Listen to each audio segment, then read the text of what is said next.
You've never heard of the Millennium Falcon? Should I have? It's a ship that made the Kessel Run in less than 12 parsecs. Hey everyone, and welcome to Kessel Run Weekly. My name is Danny. And I'm Kristen. And welcome to our Resistance review show for Season 1, Episode 5, The Children from Tehar. 20,000 credits? Some reward for a couple of runaway brats. I'd love to score that bounty. They're probably on the other side of the galaxy by now. To most people, this waterball is the other side of the galaxy. Give me another jet juice, NC. That symbol. Have you ever seen it before? I have not. If I could find those kids, that reward would change everything. But, Kaz, you are not a bounty hunter. I have seen bounty hunters, and you are definitely not one of them. For that kind of money, I am. It's a win-win situation, Neeku. I make a ton of credits, get Tam's part fixed, and help these kids. What could go wrong? First thoughts, Danny? See, I'll let you have that one. No, you didn't. Always catching you off guard. You just didn't think about it quick as I did like this time. So I'll let you think that. No, I'm just teasing. My first thoughts on it. I actually really enjoyed this episode. I know we were talking and kind of planning a little bit before recording, and I'd mentioned I had a ton that I needed to talk about, or I wanted to talk about, and everything. And you were like, "Oh, cool. I don't have anything." pretty much. I mean, not that it wasn't a good episode. I just nothing really stood out. Nothing really. I don't know. I got really excited the last couple episodes because I'm like, oh yay, we're starting to meet some of the pilots, the ace. Oh, we're moving in the right direction. It's like it just took a step backwards again. Oh no, I didn't feel that way. To me, it did because we got some conflict with the First Order. But that's the thing, though, is going into this show. To me, it seemed like it was supposed to be. Correct me if I'm wrong, but the way I took the trailers is it seemed like it was about this guy who was on this platform, Kaz, that we now know. Yeah. And it was him trying to join the Ace team. It's they were this little band of flyers, and it's they did missions and raced together. But it seemed like it was gonna be really centered around that. And then we got into it and we're like, oh, it's I figured there would be some resistance in it too, because we knew we'd see some old faces. But I just and then we realized he was a spy. But I don't know, I guess I just had hopes for it, and now what I thought it was going to be isn't what it is, and now I'm where are the pilots? Where are the racers? They're there, but we haven't really hardly met any of them, so. Yeah, well, and to that point, in the trailers and everything, yeah, it did seem kind of more of the racing was going to be a forefront and stuff like that. But I mean, it did go through and kind of mention about him being a spy for the Resistance, trying to find out who's working for the First Order, all that kind of stuff. And so with that, I don't know. I mean, I feel like we're getting a lot more of that spy stuff coming through, which is kind of giving us a little more depth to the story. Now, there hasn't really been a main line really kind of, or main thread really kind of established, I don't feel like. Because, I mean, we're getting some stuff with Captain Doza, with him working with the First Order and things like that, and trying to figure out what in the world that relationship is. Is he not? Kind of things like that. And, it kind of seems pretty straightforward after this episode. But you had made really to me, though. Well, and so you actually commented on that when we talked about that. Yeah, I mean, to me, it doesn't really seem like he's necessarily working for the First Order. It seems kind of like most movies and shows when there's a leader who's looking out for their own planet or their own whatever, they're willing to kind of give up any extras that don't belong, I guess, or any information that doesn't really hurt his people in order to get somebody off their back. So essentially, in order to kind of turn them away for a minute and to kind of please them, he's willing to give up those kids who found their way onto his base platform thing. Floating His community. device, whatever. Yeah. Yeah. So he's like willing to give up those kids essentially just because of the fact that they aren't going to make a difference to him. Yeah. Literally, like they're not part of his. And so to that though, like, I don't know. I feel like if it really was that he was the reluctant leader just doing what he had to do to survive and see the continuation of his community and in the Colossus, I feel like, I don't know, I don't get that reluctance from him though. I don't feel that at all in his character. It kind of like, because I mean, like the second that Kaz left, like he flat out called the First Order. Yeah. He was like, ring ring Phasma. No, you're right. I mean, there definitely wasn't any hesitation to it, but I don't know. You're holding out hope for him? I guess so. I don't like him that much, but I guess you're right. I am holding out a little bit. Well, and so what I like most about this episode, without just literally top down kind of going through it and everything, I liked that we got our first like major Star Wars crossover with the Teenage Mutant Ninja Turtles. They're the world's most fearsome fighting team. We're really hip. They're heroes in the half shell, and they're green. Hey, get a grip. Whatever. We see them in their old age a lot slower. Oh my gosh.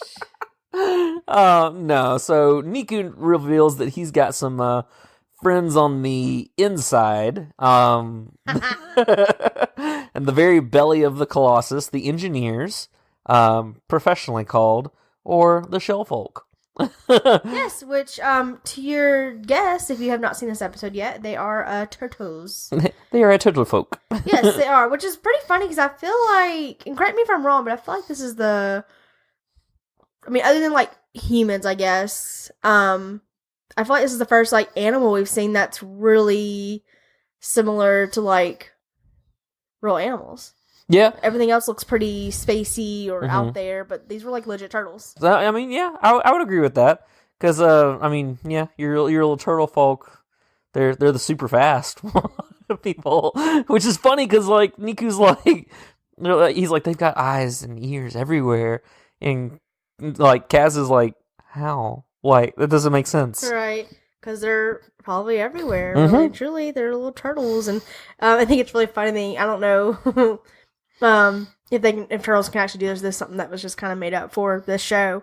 But I like how at one point Kaz looks around. He's like, is that one still alive? And it's like Yeah. belly up. Yeah. Kind of in its shell, and it had slowed its own like heartbeat down. Yeah. Essentially, like almost put itself like in like a hibernating mode, I guess, or something. Yeah. So that was pretty funny. I like that. All the little antics with the turtle people and everything.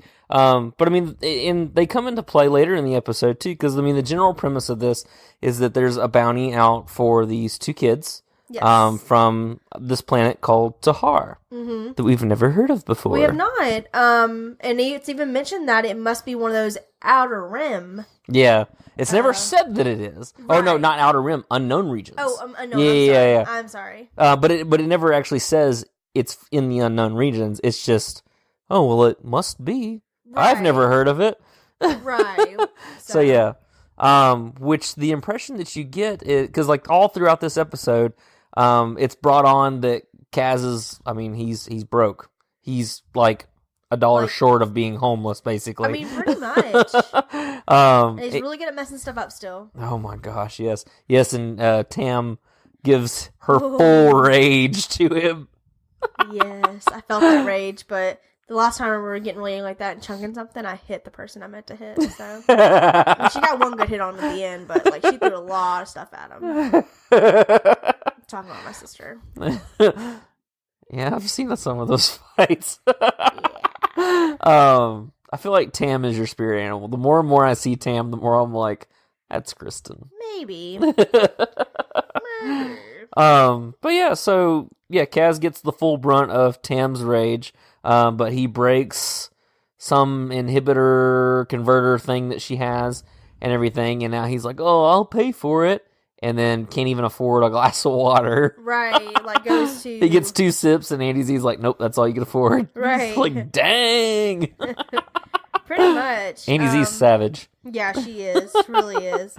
But yeah, so with the you have the bounty of the kids and everything, and so it's 20,000 credits, and Kaz is flat out, this will solve all my problems, and doesn't really know why or who may be looking for them or anything like that, and so that's where he starts to kind of learn a little bit more after he's met the kids a couple of times. Well, not met them, but he's run into them. Yeah, can I just say too, I think this just goes to show you how sheltered he was too, absolutely. Because it never even like he never even stopped to think like, who wants these kids? Like he automatically just thought, oh man, they're lost. Like right, they're runaways or something like home. Their parents really want them back, and they're willing to pay some big money to get them. He never stopped to think that there's bigger things out there, even though he kind of knows about it. He never stopped to think like, oh, somebody might just be wanting these children just because like of. I just thought about this too. What they hold. Yeah. I just thought about this too when when Captain Doza ratted them out to Phasma. Phasma didn't say that they were runaways. She said that they were high-ranking family members within the First Order. Yeah. And he said something about that he didn't remember something about a military or something. Or she goes, no, not military, a high-ranking family within the First Order. And he's just like, It just kind of took me back there, reminding me a little bit of Rogue One, where Galen, like, how he was kind of an asset. So, I mean, I'm sure at one point he really did kind of enjoy being part of the... Before he realized what he was doing. Exactly. Yeah. But, I mean, to me, that's kind of what it reminded me of, because obviously he wouldn't have been necessarily military, but I feel like he would have been considered, like, a high-ranking, like, family in... a science officer, so right. yeah. So that's kind of like the first thought my mind went to was like, ooh, those kids must belong to somebody valuable. And if maybe like it's kind of like one of those like, because I feel like, you know, back at that time, if Galen could have gotten rid of Jen and his wife, Lyra, you know, he probably would have not, you know, been as willing to do what he did. But he was still. He had a better purpose and all. He thought of, you know, a way to do better. But I'm wondering if that was that kind of situation where they're like, if I can just get the kids away, they can't use the kids against me because they're gone. You know what I mean? Then I can kind of turn that. You know what I mean? Yeah. So that's honestly what my brain went to first, was kind of like this is one of those kind of situations where like the kids are gone now, like he might can get away or she can, like depending on where they are, what they're doing within the First Order. But then it, you know, they said, they asked like, where's your parents? That's what Kaz asked, because like I said, Kaz, you could just see how sheltered he was because he never thought anything other than like their family just wanted them back. Right. And that's when they were like, no. Very naive way of thinking, yeah. Very much so. And that's when you got the whole like, no, our parents are gone, like everyone's gone, like our planet's been destroyed. And it's kind of like, wait, what? Oh, and then we heard a name. Yes. Then we heard a familiar name. Which was very chilling the way that they did it too. It was. Yeah. Because, I wasn't expecting it. I wasn't either. So in this particular scene, so Kaz has befriended these kids and he's helping them out and everything. And the little girl describes a solid black cloaked figure who carries a laser sword like the old Jedi. And she says Kylo Ren. And Neeku goes, what's a Kylo Ren? In true Nico fashion. But yeah, he's just like, what is that? And Kaz is like, I've never heard of that before. Right, like neither one of them heard that, which is crazy to me, which it makes sense, but I was just kind of like... Right, well, and so thinking about it, so these kids, their home planet's been ravaged. They're pretty much, from what we can gather in the information that they've given us, they believe that they are the last of their planet, the last remnants of their planet that have just barely escaped with their lives. We hear later in the episode that it's potentially in the unknown regions, and so like it's crazy because that's where the First Order is gaining strength. That's where they're starting to exact their strength and their will on unsuspecting planets and everything. So, I mean, it's to have Kylo Ren be the one that comes up, like it's intense. Well, it makes me wonder too. I mean, this is around the time where Luke's missing, right? Yes. Like Luke's over in Octu. Octu. Almost called Dagobah, but I was like, it's definitely not there. Wrong movie. Exactly. But he's on you watched that Octu. one the other night. Right. Where he's on Octu, though, and I'm guessing this is probably when, about the time Kylo's probably looking for him, too. Mm-hmm. So I'm wondering if this is just a little bit of him trying to find the clues as to where he might be. Oh, I don't doubt it. And he's just obviously yeah. willing to destroy everything in his path to get there. Well, and that's the thing is that the just like Lord Sinteca says in The Force Awakens, that the first Order rose out of the ashes of the Empire, and so it was the Imperials that retreated out into the unknown regions to gather strength to then come back and finish what they started. And I think that's really interesting, though, that we're actually seeing that take place, and actually getting kind of that, I guess, news from the battleground of the progress of the First Order and really the horrors that the First Order are imposing on these planets. Scary. Very scary. Spooky scary. It's spooky scary. It's not Halloween anymore, Danny. I know. Can it not be, though? I mean, I want to know more about, is it Tehar? Yeah, Tehar. Okay, I almost call it like Tehar. But, you know, I almost did that because it's literally how I read it a minute ago. And I was trying to spell it. I was like, how do you spell this? Tehar. Ridiculous. But, I know. But I'm really interested to know about Tehar, but I don't think, there's nothing. Yeah, so I don't think there's really any information about it other than other people reviewing this episode. Yeah. Yeah, I went to go use Wikipedia, and there is nothing for it. The only thing at all on it would be, for Wikipedia, would be the children from Tehar. Yep. So yeah. Top result. So it's brand new. We don't know anything about it. Which I don't know. I'm really excited to see the Unknown Regions stuff, because the Unknown Regions is where our favorite Grand Admiral comes from, Mr. Thrawn. So the Chiss Ascendancy, all that kind of stuff, are out there in the Unknown Regions.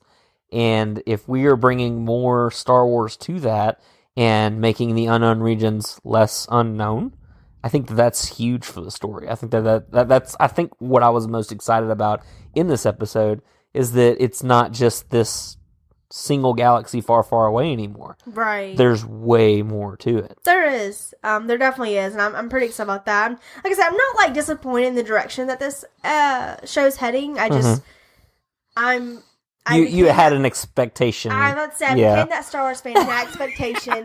My expectation was not followed through, so then I was let down. But I'm not mad. Like I said, just to me, when I first kind of started getting pumped about this, because I mean, we talked about it a lot when we first started watching the trailers and stuff, and honestly, it wasn't something I was really excited about at first. I wasn't really excited about the whole, we got information about it. You're like, oh, it's supposed to look very anime-like. And I was like, ugh. Great. But you love it. Well, I do. It is really cool. But when you said anime, I just know that anime is like, it's just not my thing. And it's not always just like the story and the characters. It's just the way that it looks to me. It's just not very intriguing. And I just like the things look more real. So I like realness. And so when you said that, I was like, ugh, I don't want it. And then more information came out about it, and then it was like, but it's gonna look better than that. And then we got trailers, and then we got characters, and I guess the thing that got me is just right before everything came out, it was like, let's introduce you to the Ace team. Yeah. Let's focus on the pilot side of everything. Right, yeah, but yet we've only met like 3 of them. Yeah. We've technically seen the other like 4, but we've not experienced really much from them. And so that's like why I said, that's why I was like expecting it to be like a there's these band of pilots. Yeah. And it's not that. Right. But I mean, it's still very cool. And yes, it could be that later though. It could. Yeah. But I mean, it does have to expand. It has to give more story in order for it to click and count somewhere. It's got to do something. It's not just a on the sides, kid story like the Forces of Destiny. I feel like, which I know that's got some stuff in it too, though. Yeah. But I mean, that one's very short. Very short. Oh yeah, definitely. Those are Star Wars nuggets.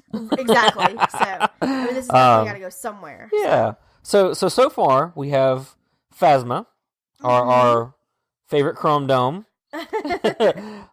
We have Captain Von Reg, our red TIE pilot, Yep. we were introduced to a new Power Ranger this week, Commander Pyre, our Yes. Gold Trooper. Yes. What'd you think?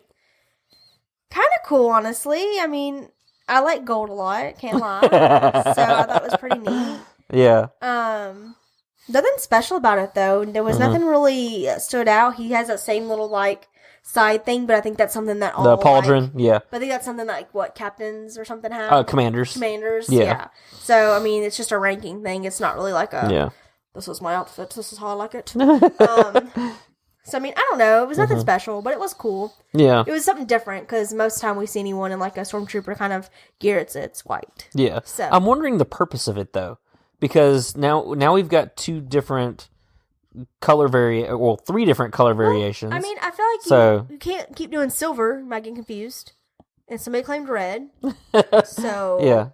The next color option was... Well, so the other side of that, though, is that they never did that color variation kind of stuff with stormtroopers. They had completely different classes, yes. So I wonder if the color variations with the First Order and the different types... I wonder if it's different types of armor or if it's different just color. Seems and to be if different color, though. Not necessarily types, because they all look about the same. It seems like... So how do you earn chrome status?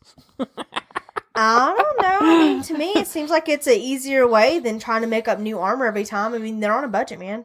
That's Just true. paint it different colors. It's fine. It's like, we ain't got time for this. Right. It's easier. It's cheaper. Yeah. So let's just paint it either silver, gold, red, Yeah. blue, like whatever comes next, man. Yeah. I don't know. Even though they're cool to see and everything, I can't help it. It keeps reminding me of Power Rangers. Well, Like I feel like they're gonna unite against the forces of Rita Repulsa. I'm hoping we'll figure out, why they did that eventually. Because, I talked about in one episode, I'd really love to see, like, a rise of the First Order. Mm-hmm. But I'd like to see, like, the bad side of it.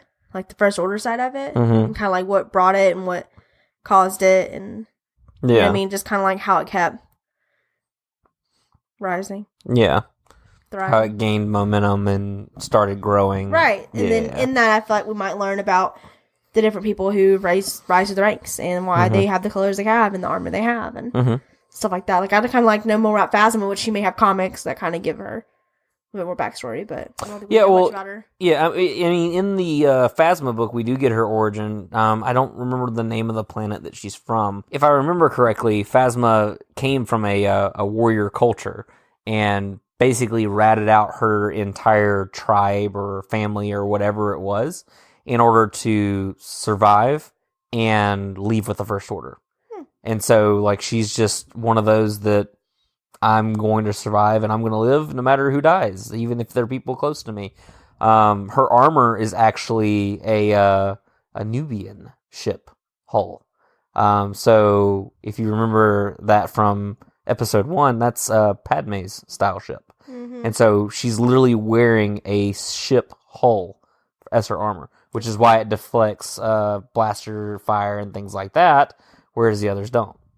Yeah, which makes it more plausible that she survived TLJ. Very cool. So yeah. So I don't know. I think it'd be interesting to find more about why they're that way. Yeah, Who most knows? definitely. Maybe it's just because the toys would look really cool having a gold trooper. I don't know.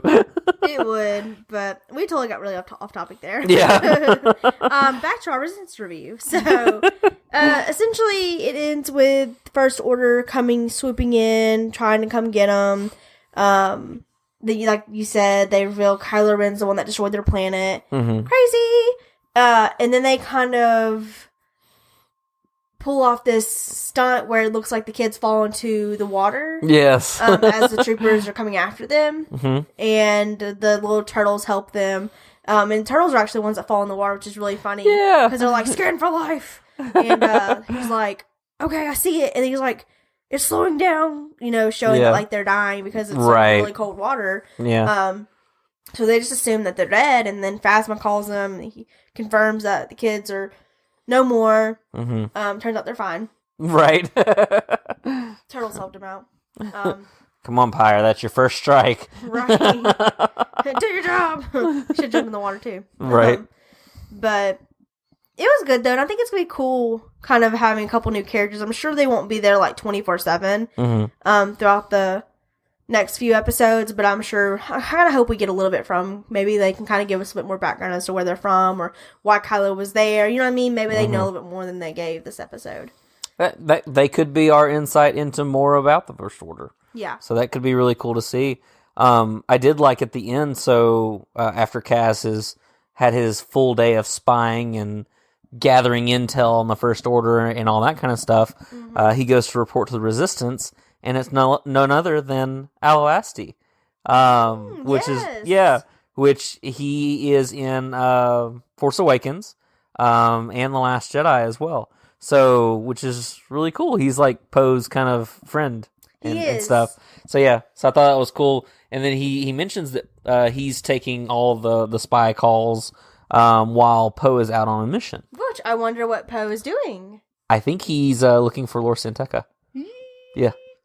Because there's a whole, like in the Poe comic series, there's like a whole arc where he's looking for Lor San Tekka, looking for any information to find Luke. So I think that's the mission that he's on, which means we're getting even closer to the Force Awakens. Because he finds he's with San Tekka at the beginning. Where finds him. Yep. And that's when he gets caught. Absolutely.